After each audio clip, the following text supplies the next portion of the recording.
capitalista del 1 de mayo, organizado por el Frente de Izquierda Unidad, la compañera secretaria general del SUTEBA Matanza, diputada nacional y dirigente del Partido Obrero, Romina del Pla.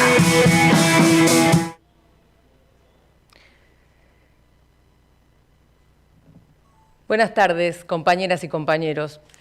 Este aniversario del 1 de mayo, del Día Internacional de la Clase Obrera, encuentra al mundo en una crisis de características históricas. Minuto a minuto, esta pandemia del coronavirus pone de relieve la incompatibilidad del sistema capitalista con la protección de la salud y la vida de los trabajadores y la población en el mundo entero. Los sistemas sanitarios han sido sistemáticamente vaciados, impulsando y reforzando toda la tendencia a la mercantilización, y esto no solo en nuestra América Latina semicolonial, sino en todos los países imperialistas también.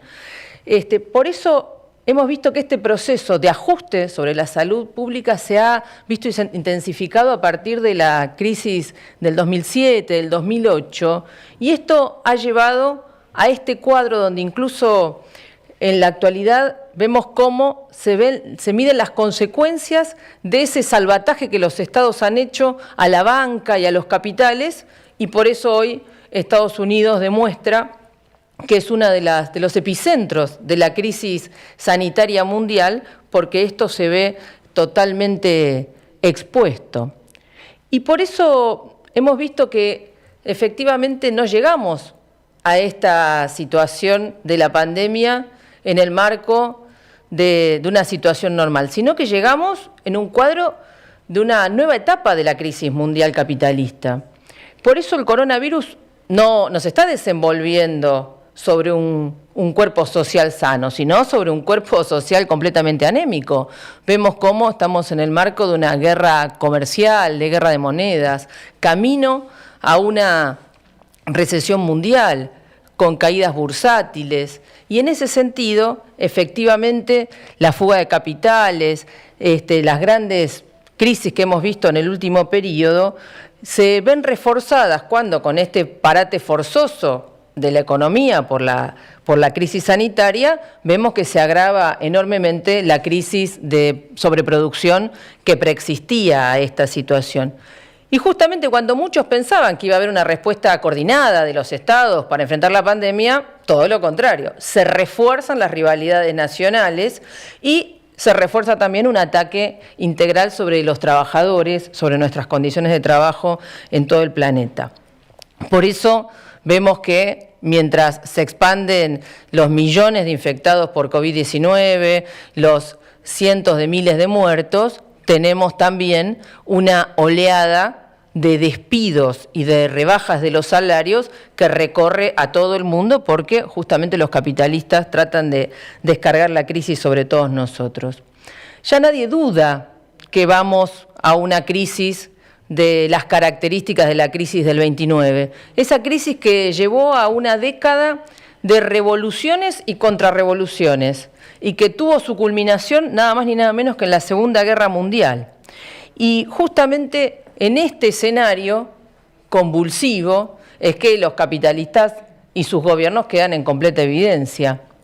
Fíjense cómo Trump, que sigue destinando billones de dólares al salvataje de los bancos y los capitalistas, muestra un contraste enorme con lo que no invierte en la salud, y por eso tienen la situación gravísima en ese país, pero eso sí, no descansa en reforzar el bloqueo, por ejemplo, a Cuba, a Venezuela, y en este punto tampoco se distingue la Unión Europea imperialista. Hemos visto que no solo los Boris Johnson, los Macron, son los que han tratado de evitar a toda costa la cuarentena en defensa de la producción capitalista, sino que también los gobiernos de centroizquierda. Hemos visto al presidente de Italia y también hemos visto a Sánchez en España, cómo trataron de estirar las medidas de protección a la población, y eso ha derivado en una crisis sanitaria fenomenal. Pero como tampoco pierden las mañas, por ejemplo en España, se niegan a darle prisión domiciliaria a los independentistas catalanes, que desde acá también apoyamos en este acto internacionalista. En Argentina, el gobierno de los Fernández ha planteado precozmente una medida de cuarentena, pero bien vale que lo recordemos, muchísimos trabajadores, entre ellos los docentes de la provincia de Buenos Aires, tuvimos que imponer que se cumplan las medidas para proteger nuestra salud, porque una cosa es lo que enunciaban y otra cosa es lo que pretendían que ocurre. Y en ese sentido, el gobierno, ¿cómo llegó a esta situación previamente? Y llegó con superpoderes para suspender la movilidad jubilatoria, para garantizarse la renegociación de la deuda, digamos, colocando un ministro del FMI, llegó también gobernando con el ajuste del presupuesto macrista del 2019, y en ese sentido, el rescate de una deuda ilegítima, fraudulenta, ilegal, bueno, ha contado con el acompañamiento, por supuesto, también de los sectores de la derecha macrista de Juntos por el Cambio, que le han votado estos superpoderes sin ningún problema. Y justamente, fíjense que en el medio de esta crisis, el gobierno ha pagado millones y millones, miles de millones de dólares y de pesos que se han ido de la mano de esta deuda completamente ilegal, pero además en el marco de un cuadro donde efectivamente esa demostración de voluntad de pago, de todos modos no nos evita ir camino al noveno default, sea porque finalmente los acreedores no acepten la renegociación, o sea porque con renegociación y todo, más tarde o más temprano, vamos a caer en la cesación de pagos, a pesar de los enormes sacrificios de nuestra población, de los trabajadores y de incluso las muertes que esto conlleva. No es casual, y tenemos que recordarlo, que sigamos en las garras del FMI. Resulta que ahora los nacionales y populares nos dicen que estamos frente a nuevos amigos del pueblo trabajador. Esto no lo podemos aceptar porque conocemos la historia clara de nuestro país. Y en ese sentido el sistema sanitario argentino sufre este mismo proceso de vaciamiento. Hemos visto que recién se han adquirido 600 respiradores, pero el cuadro general es muy grave, no se ha reconvertido la industria para producir los millones de barbijos que hacen falta, los miles de respiradores.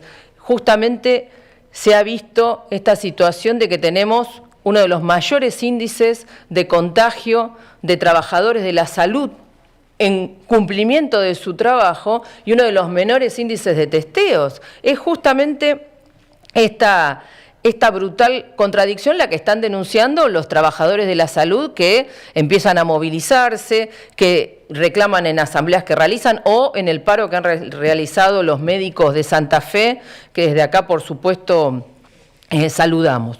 Hemos planteado desde el primer momento la necesidad de la centralización del sistema de salud, centralizar el sistema público, privado, de obras sociales, porque efectivamente es la única manera de evitar que dependa de los ingresos de cada uno y de la situación social poder acceder a la atención correcta de la salud en el marco de esta pandemia. Sin embargo, fíjense que cuando el ministro de Salud, porque no veía que no había otra, planteó una medida en este sentido, rápidamente las patronales de la salud, ese lobby patronal, tiró la medida para atrás, acompañado con su socia, que es la burocracia sindical de ese gremio.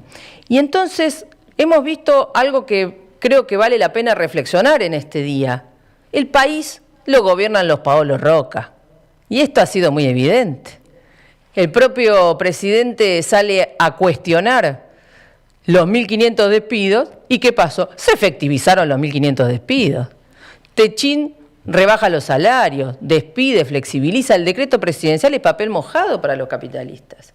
Y esto es muy importante porque efectivamente vemos cómo el propio gobierno ha alentado que la Unión Industrial y la burocracia sindical de la CGT firmen este acuerdo que rebaja el 25% de los salarios de los trabajadores que están suspendidos. O sea que en el medio de una inflación pavorosa que se come nuestros salarios, que produce una desvalorización de nuestro poder adquisitivo, ahora se le suma esta rebaja nominal directa. En contraste, no se abrió ni un solo libro, ni una sola cuenta de los formadores de precios. Justamente es esta protección a los capitalistas la que estamos denunciando. Y ustedes fíjense que, de esto se habla mucho en estos días, el oficialismo ha cerrado el Congreso y ha planteado gobernar con decretos sin ninguna necesidad. Nosotros reclamamos que había que tomar medidas urgentes. Ahora que plantean que lo van a abrir, no lo van a hacer para discutir, por ejemplo, un proyecto progresivo de impuestos sobre las grandes fortunas. El único proyecto presentado hoy en el Congreso en este sentido es el del Frente de Izquierda y los Trabajadores, que es un verdadero impuesto progresivo a la fortuna, a los patrimonios, las altas rentas, los negocios bancarios, las grandes propiedades terratenientes. Sin embargo, el oficialismo está empantanado porque era demagogia de corto vuelo. Y por eso defendemos integralmente nuestro proyecto y defendemos integralmente nuestra intervención. En ese punto ustedes fíjense que la profundidad de la crisis ha puesto de relieve la importancia y la vigencia del programa del Frente de Izquierda. Hemos planteado desde el primer momento la necesidad de desconocer una deuda ilegítima y fraudulenta, la necesidad de nacionalizar el sistema bancario y el comercio exterior y volcar todos esos recursos a atender, por ejemplo, la situación de la salud. Hemos planteado la necesidad de nacionalizar la industria petrolera, ponerla bajo control de los trabajadores para garantizar un acceso barato del desarrollo industrial, del desarrollo de la población y sus necesidades, terminar con el secreto comercial y bancario. Y en este sentido, un tema clave, que es la de prohibir los despidos y las suspensiones con rebaja salarial a lo largo de un año, garantizando la estabilidad laboral a los trabajadores formales y no formales. En definitiva, un programa integral para que la crisis la paguen los capitalistas y no la paguemos los trabajadores. Por eso es importante recordar también que cuando se llegó a esta pandemia, en la fase previa, durante 2019, estábamos frente a un mundo donde las rebeliones de la clase obrera y las rebeliones populares estaban en pleno desarrollo. Queremos recordar la rebelión de la clase obrera francesa, las rebeliones populares en Argelia, en Sudán, en Chile, en Costa Rica. Queremos recordar esa enorme movilización de la población y los trabajadores y los campesinos bolivianos contra el golpe derechista. Y por eso, ese proceso que ha sido contenido transitoriamente durante la pandemia, sin embargo, está plenamente vigente y anida en la conciencia de todos los trabajadores, jóvenes y explotados de América Latina, y por eso la vigencia estratégica de la convocatoria que hemos realizado del Frente de Izquierda a la Conferencia Latinoamericana. Por último, quiero decirles que efectivamente la clase obrera argentina hace gala de su historia. Tenemos la movilización y los reclamos de los trabajadores de la salud, el paro que han realizado los trabajadores de reparto, un paro internacional, la ocupación de la fábrica Bedtime, los mineros de Andacollo que se movilizan y generan una movilización impresionante en todo el norte de Neuquén, las obreras textiles, las obreras de Textilana, desde acá las saludamos contra la rebaja salarial. Efectivamente, se empieza a desenvolver un proceso de movilización que también está acompañado por la organización y la intervención de los desocupados. Hoy el Polo Obrero y el Frente de Lucha Piquetero se han movilizado demostrando la necesidad de ¿qué? De la organización independiente para intervenir en esta situación.